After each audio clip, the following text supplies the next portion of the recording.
की कथा है। बहुत संक्षिप्त में भगवान सुखदेव ने परीक्षित को सुनाई है। इतना समय नहीं है कि संक्षिप्त में नहीं हम राम जी की चर्चा कर पाए। कभी मौका मिले तो राम कथा भी आप सुनो। और राम कथा सुनाने का भाव यही है कि जीवन में राम जैसी मर्यादा आएगी तो ही हम लीला पुरुषोत्तम भगवान कृष्ण को समझ पाएंगे। इसलिए जीवन में पहले राम जैसी मर्यादा लाएं और तब लीला पुरुषोत्तम कृष्ण को समझ पाएंगे। भगवान श्री राम ने जो किया वो करें और भगवान कृष्ण ने जो कहा। तो प्रभु श्री राम को हम प्रणाम करते हैं। नवम स्कंद के अंत में यदुवंश के राजाओं का वर्णन किया, वो भी बड़े विस्तार से है। और फिर भगवान सुखदेव परीक्षित से कहते हैं, परीक्षित मथुरा में जन्म हुआ, मथुरा से गोकुल आए, गोकुल में लीला की, वृंदावन लीला की, वृंदावन लीला पूर्ण हुई, द्वारिका में आए, द्वारिका में लीला की और द्वारिका की लीला पूर्ण करके फिर स्वधाम चले गए। एक श्लोक में पूरी कथा सुना दी और सुना करके भगवान सुखदेव बिल्कुल शांत हो गए, मौन। परीक्षित ने कहा, गुरु जी कथा हो गई? बोले हाँ सुना तो दी, हो गई पूरी बात। बोले कृष्ण कथा मैंने सुना दी। भगवान सुखदेव देखना चाहते थे परीक्षित को क्या। परीक्षित ने हाथ जोड़ करके कहा, गुरुदेव क्षमा करना। अन्य कथाओं का तो आपने विस्तारीकरण किया, लेकिन जिन श्री भगवान ने गर्भ में आकर के मेरी रक्षा की, जो मेरे प्राण दाता हैं, आपने उनकी कथा भी सुनाने में कंजूसी कर दिया। मेरे इष्ट की, मेरे सर्वोत्त की कथा गुरुदेव विस्तार से सुना दी। और जैसे ही बात कही, भगवान सुखदेव ने कहा, मैंने श्रोता तो बहुत देखे, लेकिन मैंने तेरे जैसा श्रोता नहीं देखा।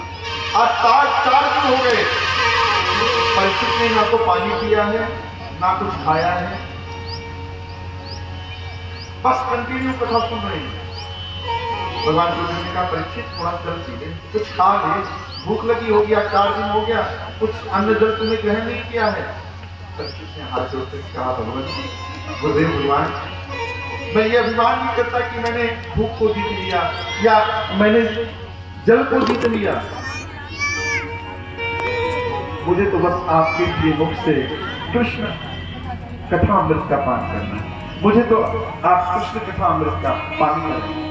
प्रेम से बोली श्री राधा। एक बार फिर बोल दो, श्री राधा। और जिसको रसगुल्ला मिल रहा हो वो गुड़ खा करके अपना मुंह चिपकना थोड़ी करेगा। हाँ, मुझे कृष्ण कथा विस्तार से सुनाइए। भगवान ने कहा, वारे सुखदेव, भगवान ने कहा, वारे परीक्षित, तेरे जैसा मैंने श्रोता नहीं देखा। और तब भगवान सुखदेव ने कृष्ण कथा सुनाना प्रारंभ किया है। मथुरा के राजा हैं विभीषण महाराज, बड़े धर्मनिष्ठ राजा हैं। उनकी पत्नी गर्भ से थी। एक बार अपनी सहेलियों के साथ वनांचल से आ रही थी। वन में एक राक्षस रहता था जिसका नाम था द्रुमिल। वहां से जब गुजरी तो उस द्रुमिल राक्षस की छाया गर्भस्थ बालक पे पड़ी। और बालक का जब जन्म हुआ तो विभीषण महाराज ने बालक का जातकर्म संस्कार कराया, ब्राह्मणों को बुलाकर तो जन्म पत्रिका बनवाई। तो ब्राह्मणों ने कहा, बालक महाराज, ये बालक आपके निष्ठाकारी होगा, इसका त्याग करते हैं। तो ब्राह्मणों के प्रति अनन्य निष्ठा थी, वो जो कह देते थे उसका पालन करते थे। मित्रों के कहने पर विभीषण महाराज ने उस बालक को वस्त्र में लपेट करके यमुना में प्रवाहित कर दिया। वही बालक कंस है।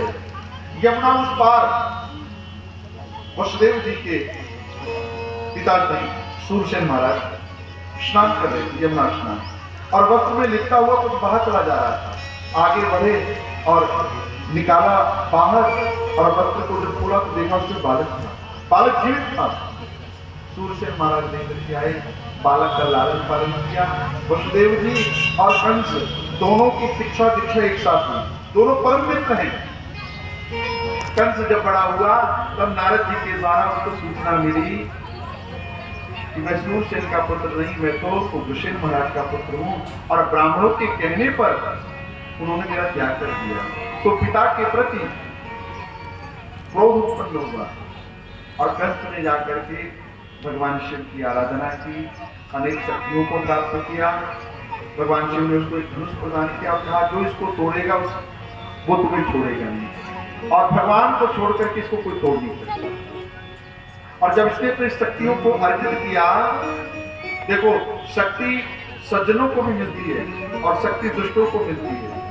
शक्ति सज्जनों को मिलती है तो उससे समाज का उत्थान करते हैं, समाज का कल्याण करते हैं, और दुष्टों को जब शक्तियां मिल जाती है तो वो उस शक्ति का दुरुपयोग करते हैं।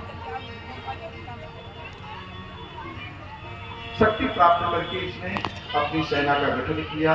अघासुर, बकासुर, व्योमासुर, अरिष्टासुर, केसी, पूतना, चाणू, मुष्टिक, बड़े बड़े राक्षसों को उसने अपने सेना में सम्मिलित किया और फिर मथुरा पे आक्रमण किया। और आक्रमण करके इसने उग्रसेन महाराज को कारागृह में डाल दिया और स्वयं मथुरा का राजा बन गया। इसकी एक बहन थी, चचेरी बहन, देवक की कन्या देवकी। देवकी से बहुत प्रेम करता था और वसुदेव जी बचपन के मित्र एक साथ बड़े बने हैं, तो इसने बहन देवकी का विवाह वसुदेव जी के साथ किया बड़े धूमधाम से। इतना प्रेम करता था कि बेटी का कन्या, बहन का कन्यादान भी स्वयं किया, भाई के कर्तव्य का भी निर्वहन किया और भी पिता के भी कर्तव्य का निर्वहन किया। अब तो कितना प्रेम करता था कि विवाह के बाद कहता है कि नहीं, कोई सेवक लेकर के नहीं जाएगा, परंतु मैं अपनी बहन को स्वयं विदा करने के लिए जाऊंगा। वसुदेव जी और देवकी को रथ में बिठाया और बिठा करके जैसे ही सारथी बन करके बैठा, चाबुक हाथ में लिया और रथ जैसे ही चलाया, घोड़े एक ही कदम आगे बढ़े कि उसी समय आकाशवाणी हुई, अस्या अष्टमो गर्भ। अरे कंस, जिसे तू लेकर के जा रहा है इसका 8वां गर्भ तेरा काल बनेगा।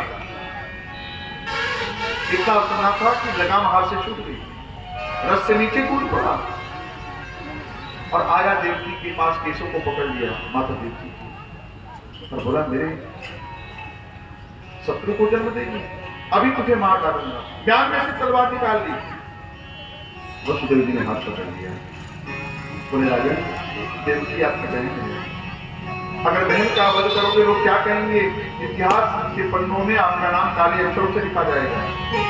अब देखो, समझो, देवकी जी है बुद्धि, वसुदेव जी है विवेक और कंस है अभिमान। ध्यान से सुनना, अभिमानी व्यक्ति को प्रशंसा बहुत प्यारी लगती है, अहंकारी के पास जाओ उसकी प्रशंसा करो, बहुत खुश रहेगा। देवकी, बुद्धि रूपी देवकी जब तक कंस के पक्ष में रहती है, देखो कितना प्रेम करता है कि लेकर के चला विदा करने के लिए, कन्यादान किया, लेकिन जरा सा बुद्धि उसके विरुद्ध में बोली कि मारने के लिए तैयार होता है। ये अहंकारी का स्वभाव होता है। अब ऐसे में विवेक की आवश्यकता है। वसुदेव जी हैं विवेक, ऐसे परिस्थिति में विवेक से समाधान लेना चाहिए। पहले तो वसुदेव जी ने समझाया, लेकिन जब समझा नहीं, प्रसंग बहुत विस्तार से, तो वसुदेव जी ने कहा राजा, आपको देवकी के गर्भ से डर है, भय है, मैं वचन देता हूं कि देवकी के जो भी पुत्र होंगे मैं ला करके आपको अर्पण कर दूंगा। बोले ठीक है, अगर इस पे राजी हो तो मैं नहीं मारूंगा, लेकिन मेरी भी एक शर्त है, जब तक बालकों का जन्म नहीं होता तब तक कारागृह में रहना पड़ेगा। बोले मंजूर है। ला करके कारागृह में डाल दिया। कहते हैं पहला बालक हुआ, वचन अनुसार वसुदेव जी लेकर के आए, दे दिया कि महाराज। कंस ने मन में सोचा कि आकाशवाणी तो 8वें की हुई है, क्यों मैं काम का पाप करूं, ला करके वापस कर दिया। अब नारद जी को चिंता हो गई, ये तो धर्मात्मा बन रहा है, अगर धर्मात्मा बन जाएगा तो भगवान आएंगे कैसे?